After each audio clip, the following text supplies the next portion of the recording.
Assalamualaikum warahmatullahi wabarakatuh. Para sahabat dimanapun berada, berjumpa kembali dalam Mbah Salim. Kemarin kami sudah menguraikan tentang hizib makhrobi, yang mana ilmu adalah peninggalan warisan para wali, dan ijazahan Asma Suryani. Dan sekarang kami akan menguraikan sejarah Asma Suryani. Seperti apakah Asma Suryani tersebut?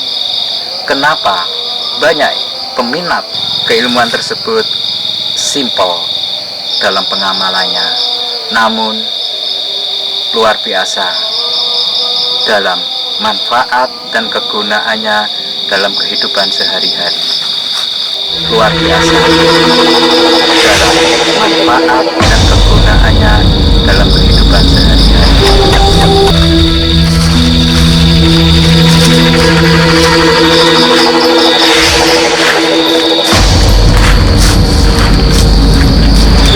Dan yang mana Asma Suryani itu mempunyai getaran, mempunyai gaya kodrati yang dianugerahkan kepada ilahi untuk manusia yang mengamalkannya. Beruntunglah bagi mereka-mereka yang mendapat kesempatan untuk mengamalkan keilmuan tersebut. Dan untuk menguraikan Asma Suryani sambil kita menguraikan sejarah, simak penjelasan dan sejarah Asma Suryani. Selamat menyaksikan.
Assalamualaikum warahmatullahi wabarakatuh.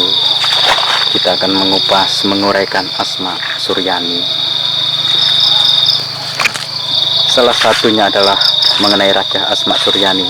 Dalam tulisan kali ini kami hendak menerangkan bahwasanya Asma Suryani dari sudut pandang yang berbeda,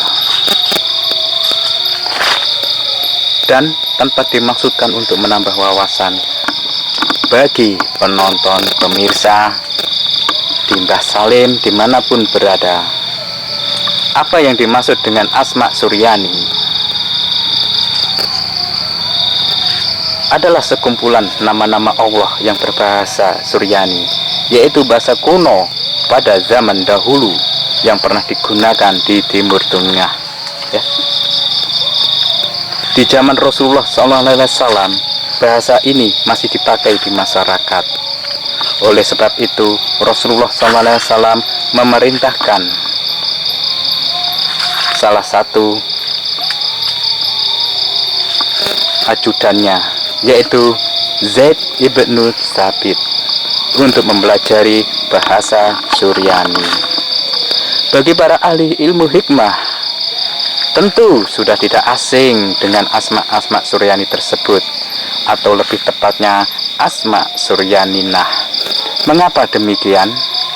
Karena hampir semua ahli ilmu hikmah pasti pernah mempelajari kitab Mamba Ushul Hikmah, di mana di dalam kitab inilah yang membabar tentang Asma Suryani. Apabila kita sering mengamalkannya, maka akan terwujudlah daya linduih yang menyelimuti pemilik asma ini. yang biasanya lafadznya seperti Bismillahirrohmanirrohim, wa man kana wa innahu atkau tau kausi wa kana rasulihi akau tautin tusi. Kemudian ilmu ini dinisbahkan kepada Pangeran Diponegoro, seorang pejuang dari Jawa pada tahun 1825 Masehi. Dan banyak sanad yang beredar. Kita mengikuti sanad yang setelah ada dari warisan para leluhur kita zaman dahulu.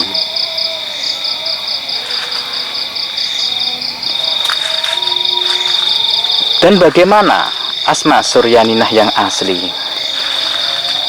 Tentang keaslian dan artiannya yang merujuk kepada kitab klasik peninggalan para hukama zaman dahulu, bukan sekedar konon katanya. Ada beberapa amalan ilmu hikmah asma batiniyah yang sangat terkenal, antara lain Birhatin dalam asma Khomar dan asma Jalut, yang berbunyi asma suryaninya yaitu Bismillahirrohmanirrohim, Ahujin Maha Esa, yang artinya, dan Jalla Jaliuddin yang maha indah ciptaannya, Jalat Maha Kuasa, dan ada lagi Ahyan Sarohian Barhatiah Kahirin Tatilin Tauharanin Mazjalin Bazjalin Tarkhobin Barhashin Galmasin Haudirin Khalnahaudin Barsyanin Kadahirin Namu Salihin Barhayaulah Basyaikalahin Khazmazin Anghalulaitin Khabaratin Khoya Kaidahula Samkahirin Samhahirin Bikahatuhunihin Basyarishin Tusayin Samhabarudin dan sejenisnya, atau bisa lebih panjang lagi. Itu hanya beberapa saja dari asma Suryani. Masih banyak lagi lafaz asma Allah dalam bahasa Suryani yang rata-rata bunyinya hampir sama atau mirip seperti di atas. Sedangkan asma Suryani tersebut adalah peninggalan sejak zaman Nabi Sulaiman alaihi wassalam yang diwariskan kepada Asib bin Barkhia. Asma yang semacam inilah asma Suryani yang dulu dipelajari banyak leluhur-leluhur kita. Dalam sejarah yang diriwayatkan oleh Syekh Al-Buni telah menjabarkan khasiat-khasiat luar biasa dari asma ini, antara lain untuk mahabbah, kerezekian, keselamatan badan, tolak musuh, dan sejenisnya. Asma Suryani memang wingit, berdaya magis tinggi yang dipatuhi oleh para penghuni gaib, penakluk bangsa ruhaniyah, makhluk halus, jin, khodam. Itulah mengapa asma Suryaninah begitu populer di kalangan ahli ilmu hikmah zaman dahulu. Asma Suryaninah sering sekali digunakan dalam khosam atau doa para ahli hikmah di zaman dahulu. Dalam kitab ilmu hikmah mereka, asma Suryani sering digunakan saat menaklukkan kodam-kodam gaib dari golongan tingkat atas, yaitu Raja Jin, Ifrit, Akwan, dan semua makhluk rohaniyah akan tunduk dan patuh. Mungkin ini karena pengaruh perjanjian dari Nabi Sulaiman alaihi wassalam yang diberi kuasa atas para jin untuk membantu hajat-hajat pengamal asma ini di bidang yang tidak bertentangan dengan agama.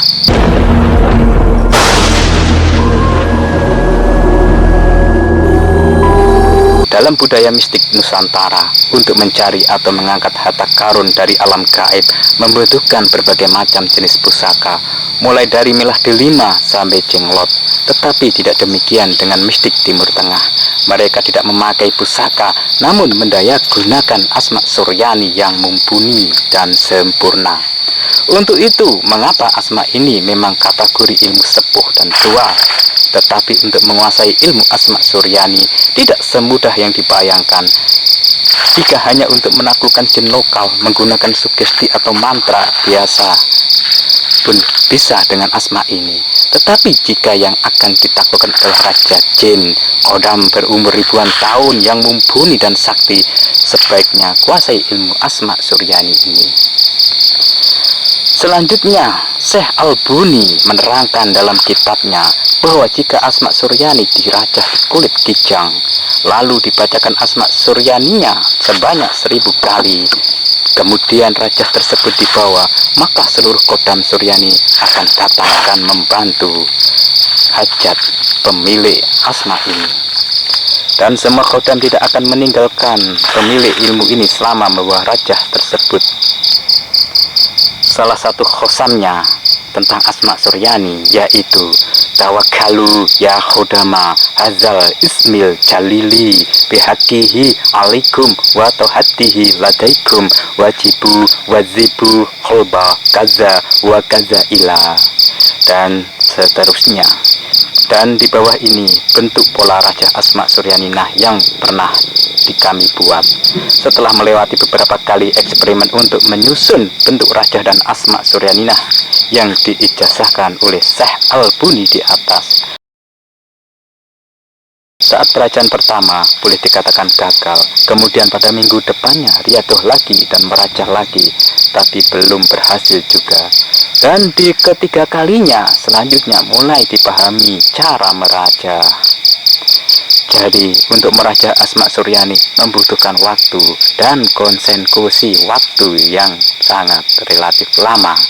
Tidak asal menulis rajah tentang asma suryani karena membutuhkan prospek yang sangat tinggi, konsentrasi dan ketenangan di dalam jiwa, lahir dan batin. Sedangkan cara untuk mempelajari asma suryani yaitu dengan belajar kepada guru yang telah mengamalkannya. Jangan sekedar mengambil dari internet, kami khawatir akan memberikan efek yang tidak bagus bagi diri Anda. Untuk mengamalkan asma suryani ini diijazahkan ada setelah mewarisi atau pengijazahan dan pengisian dari seorang guru kepada muridnya, yaitu telah mengamalkan pondasi atau wadah ilmu dalam ilmu kehikmahan. Kemudian menyelesaikan amalan nurul khalbiyah dan ilmu pater meditasi, belajar fokus, pasrah dan hening dalam diri, dalam kondisi badan bersih lahir dan batin, diawali dengan rawat diri dan kebersihan hati. Untuk mengamalkan asma suryani, kita memang harus membutuhkan bimbingan seorang guru, dan yang mana asma suryani ini sangat luar biasa bila kita amalkan. Tidak semua orang bisa menguasai ilmu tersebut. Banyak yang memilikinya dan banyak yang ingin mendapatkannya. Namun di tengah perjalanan semuanya berakhir. Karena apa? Rasa keputusasaan, rasa kekecewaan, rasa tidak keberhasilan hingga menghinggapi dirinya. Akhirnya rasa putus asa, hampa, tidak meneruskan pengamalannya. Pesan kami, bila sahabat-sahabat semuanya mengamalkan asma suryani hanya karena ingin kekuatan, ingin energinya, ingin powernya, maka pesan kami, urungkan niat tersebut. Lebih baik kita mengamalkan asma suryani karena lillahi ta'ala, bukan karena kesaktian, bukan karena ilmu, bukan karena daya liluweh, bukan karena ingin hebat. Jadi jangan salah langkah dalam mengamalkan sesuatu ilmu. Bersama Mbah Salim, semoga bermanfaat tentang mengupas sejarah dan cara mempelajari asma suryani yang diwariskan leluhur-leluhur dahulu hingga sekarang kita manfaatkan sebaik-baiknya. Terima kasih. Assalamualaikum warahmatullahi wabarakatuh.